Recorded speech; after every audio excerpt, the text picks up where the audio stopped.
Bonjour, rentrée scolaire 2018-2019 au Cameroun. Ce lundi est donc jour de rentrée scolaire dans notre pays. Depuis ce matin, de nombreux élèves ont repris le chemin de l'école après 3 mois de vacances. Les élèves regagnent les bancs. Nous irons vivre l'ambiance des premiers jours dans les établissements du premier jour dans les établissements scolaires du Cameroun. Ouverture ce lundi du 7e forum sino-africain à Pékin en Chine. Cette rencontre entre dirigeants africains et le chef de la République de Chine a pour thème communauté de destin et partenariat mutuellement avantageux. Voilà pour le sommaire.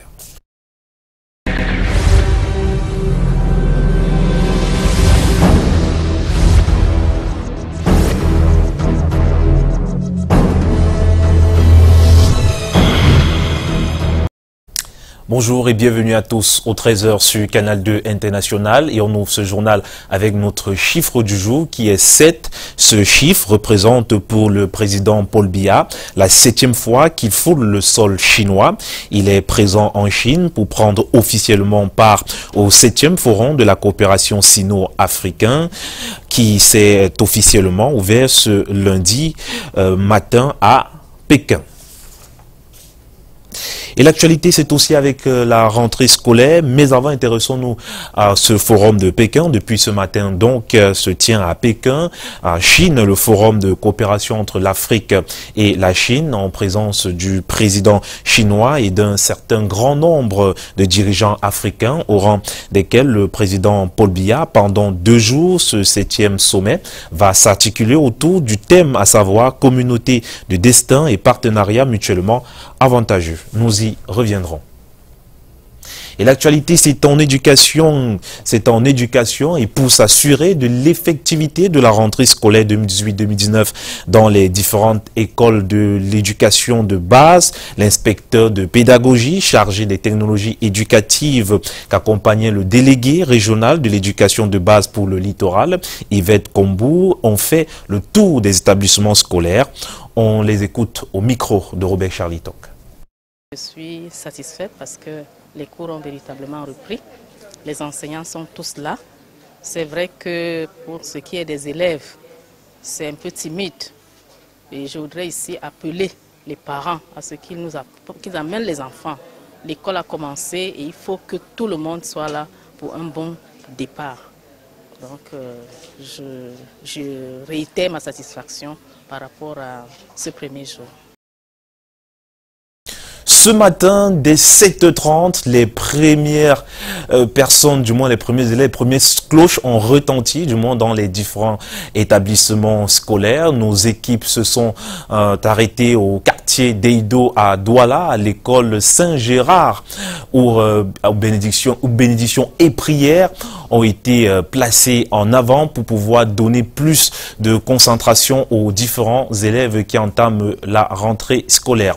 Aimé Catherine Moukouri et Moukoko.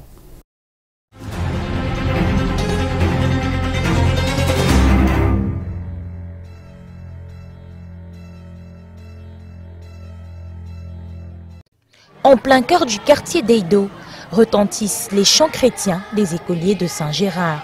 En rang serré, ils sont en position de prière.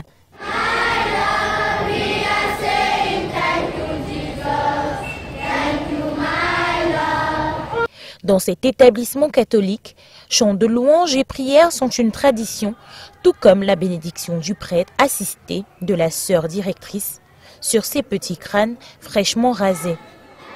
Une manière pieuse de débuter officiellement l'année scolaire 2018-2019 et pour plus de solennité, l'exécution de l'hymne national.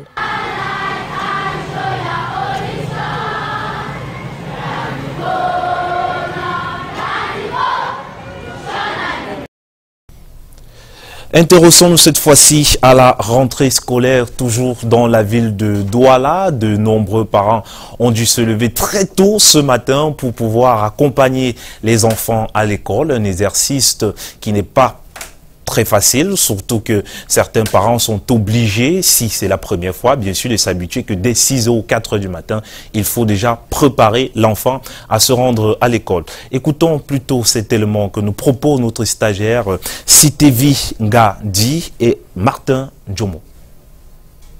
Pour cette rentrée scolaire 2018-2019, le maire de Foumbot condamne l'indiscipline, les mauvaises fréquentations, l'alcoolisme, le tabagisme. Au cours de la cérémonie marquant la fin des activités de vacances à la salle des actes de la commune de Foumbot, Ndjouta Puch Alidou demande aux jeunes d'opter pour la paix, le travail et le vivre ensemble. Parmi ces jeunes, ceux venus des zones anglophones, fuyant la crise sociopolitique, et comptent d'ailleurs s'y installer pour poursuivre leurs études. Mieux vaut la fin d'une chose que son commencement. Nous remercions le maire de la commune de Foumbot, M. Ndjouta Alidou, pour les enveloppes qu'il nous a remis. Nous sommes très contents pour cela, car ça va nous aider à bien préparer la rentrée scolaire 2018-2019. Tout d'abord, j'aimerais remercier la commune de Foumbot, surtout le maire, M. Ndjouta Alidou, pour tout ce qu'il a pu faire pour nous, surtout pour cette enveloppe. Car grâce à cette enveloppe, nous pourrons réaliser plusieurs choses. Par exemple, l'année scolaire, nous la préparions bien et aiderons nos parents. 200 élèves au total ont reçu, à côté de leurs attestations de fin de stage, de nombreux prix. De quoi alléger le retour dans les salles de classe.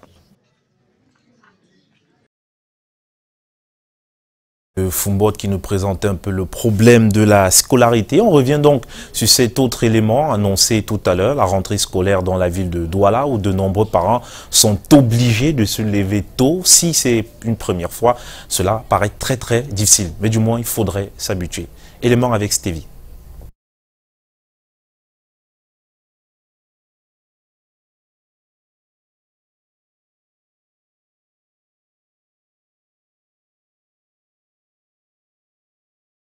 Voir cet élément dans ce journal, on y reviendra.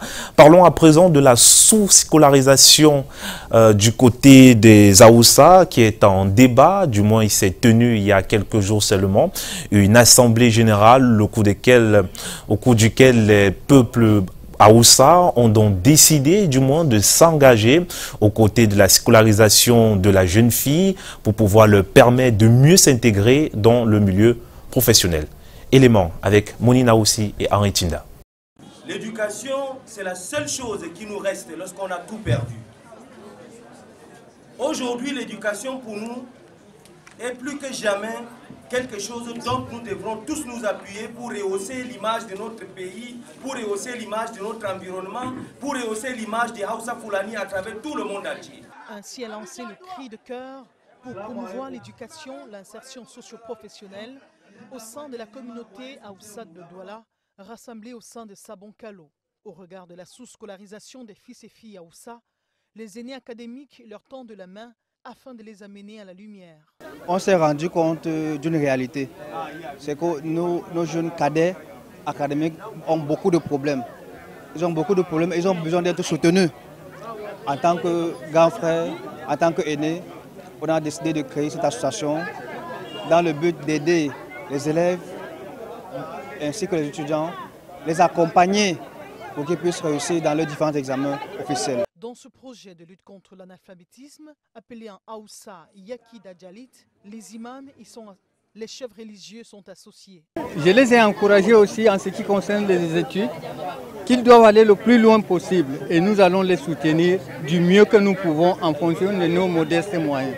Le chef de la communauté Aoussa, littoral et sud-ouest, Adamou Ousseni Adamou Labo, l'imam de la mosquée centrale de Douala et quelques élites ont répondu présent à l'appel des jeunes dans le but de faire du porte-à-porte, notamment à Newbel, pour passer le message de l'importance de l'éducation. Parlons à présent de la rentrée scolaire du côté de Bafia, où bien évidemment il fallait s'assurer que l'école a véritablement repris de ce côté-là, et bien évidemment les autorités sont descendues dans quelques établissements de la ville de Douala, de Bafia, autant pour moi, pour s'assurer de l'effectivité de la rentrée scolaire. Le reportage à suivre. Des autorités Djimba Meinoubou s'assurent de l'effectivité de la rentrée scolaire dans la ville de Bafia. Le délégué départemental des enseignements secondaires et le premier adjoint préfectoral qui ont démarré tôt dans la matinée de ce 3 septembre leur périple dans les différents lycées.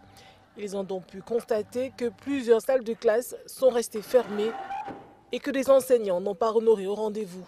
Nous tenons à attirer l'attention de la communauté scolaire de ce que les leçons inaugurales sont très déterminantes pour la suite, parce que lorsque les enfants restent à la maison, ils prennent le pas et puis viennent prendre le train en marche, il est tout à fait probable qu'ils soient perdus.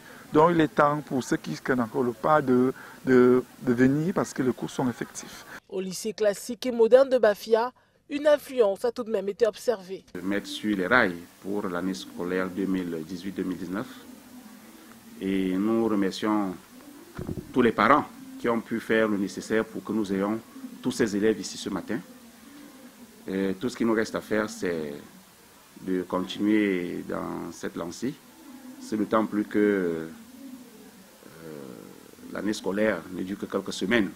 À la fin de la descente, ces autorités ont instruit des mesures disciplinaires à l'endroit des enseignants absents, tout en interpellant les parents à remettre leurs enfants sur le chemin de l'école.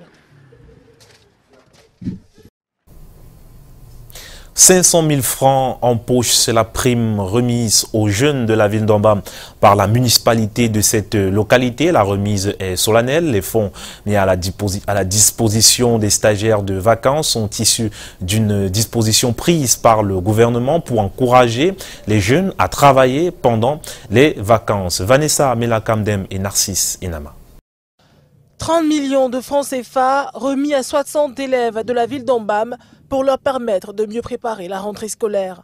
Le geste de la mairie représente la prime de fin du stage de vacances effectué par ces jeunes durant 2 mois.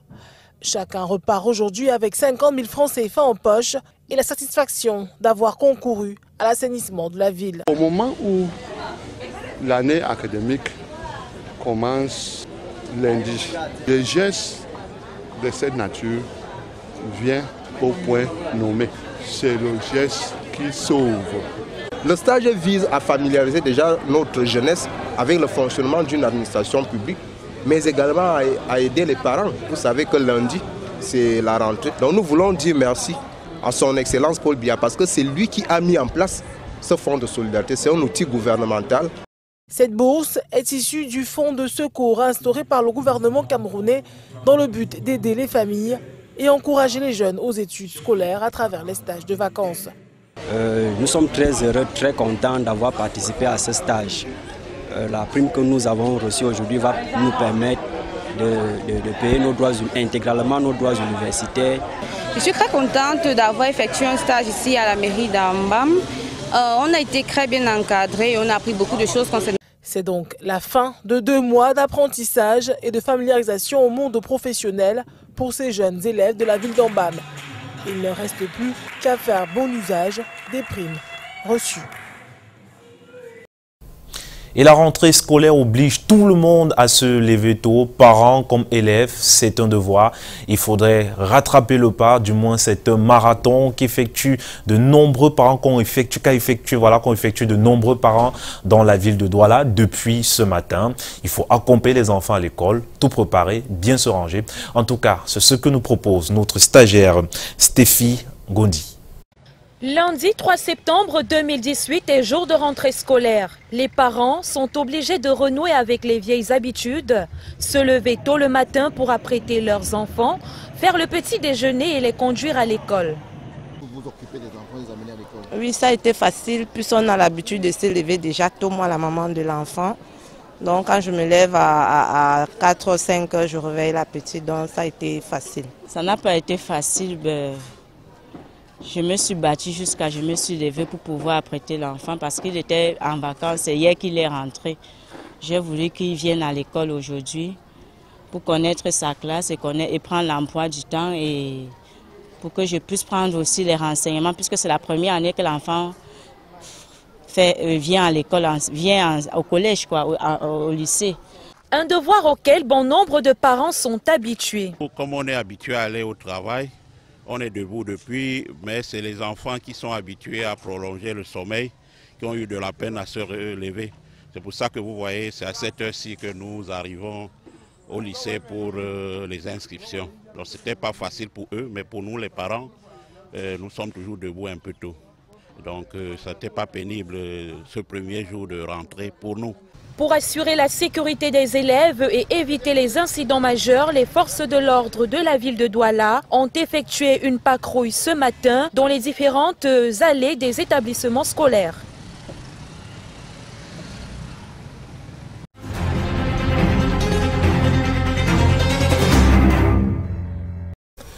Placer la petite et moyenne entreprise au cœur des préoccupations, tel était l'objectif du mouvement des entrepreneurs du Cameroun. C'était au cours de la réunion du bureau exécutif présidé par Daniel Abaté, président du MECAM. Écoutons ce reportage de notre stagiaire Stéphie Diango-Di avec Martin Luther Ndiomo. Discuter de la nouvelle vision afin de placer la petite et moyenne entreprise au centre des préoccupations est l'un des objectifs du conseil exécutif du mouvement des entrepreneurs du Cameroun. Ceci passe par des actions concrètes pour répondre spécifiquement aux préoccupations des petites entreprises et très petites entreprises camerounaises.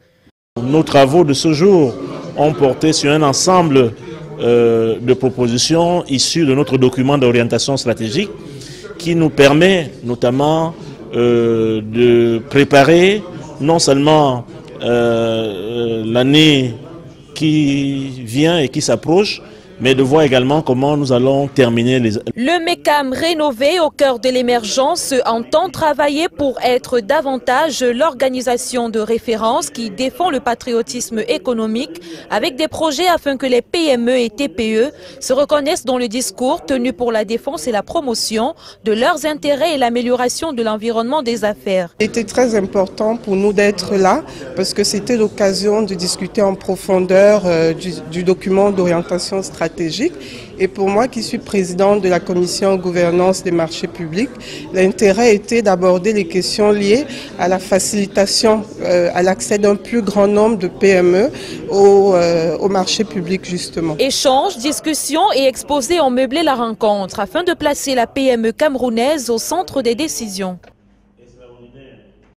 Culture à présent, festival culturel qui est pour Moué, voilà. C'est 5 jours de festivités chez les fils et filles Moué de Badjoun. Au cours de cette journée, des ateliers ont été organisés ainsi que des marches sportives pour promouvoir la culture de ce peuple. Monique Naoussi et Joseph Choupo. Le festival Kiepko Poa Moué Dzudzu des fils, filles et épouses Moué de tous bords, dans leur façon particulière de tenir et garder les coutumes Bandjoun, est né de l'imagination de l'association Gogo Poa Moué Dzudzu en cette année 2018. Le but vise à rassembler et de sensibiliser les Moué en vue de défendre et de valoriser le patrimoine du village en particulier et celui de Bandjoun en général, sous le patronage de Sa Majesté Ndjomo Kamga Honoré, roi des Bandjoun. Pendant 5 jours d'intenses activités allant du 13 au 18 août dernier, ce village a connu une effervescence totale. Ceci à travers un marché culturel dans les artères du village Bandjoun, allant du carrefour Moué pour la chefferie supérieure Bandjoun sur une distance de 14 km, en passant par Kamdjong. Diverses danses traditionnelles également au menu, championnats de football et concerts de musique couronnés par des artistes de renom. Les dignes fils de cette partie du village ont témoigné par leur implication remarquable, leur soutien sans faille pour la tenue de ce festival rendu à sa première édition. Je remercie tout le monde, tous les enfants qui ont répondu à cet appel, tous les fils Moué, fils et filles Moué, et que chacun dès le lendemain de ce jour se mette au travail pour que, comme je dis, la séance prochaine soit meilleure. Content, vous avez suivi, n'est-ce pas, les messages que nos patriarches, que nos invités, que nos aînés ont véhiculés parce que vraiment ils ont été satisfaits. Pour les prochaines éditions, c'est de pouvoir rassembler davantage les fils et filles Moué dans tout le monde entier afin qu'ils puissent se présenter massivement à ce festival. Une soirée de gala en couleur pour faire le bilan. Les élites et forces vives, les reines et notables, autorités religieuses traditionnelles et les fils mouets de la diaspora témoignent par ces gestes leur satisfaction. Ce festival annuel interpelle tous les fils mouets et ceux de la diaspora autour d'un rassemblement afin de mieux préserver leur identité culturelle. Et c'est ici que se referme le 13h sur Canal 2 International. Prenons rendez-vous demain à la même heure. Au revoir.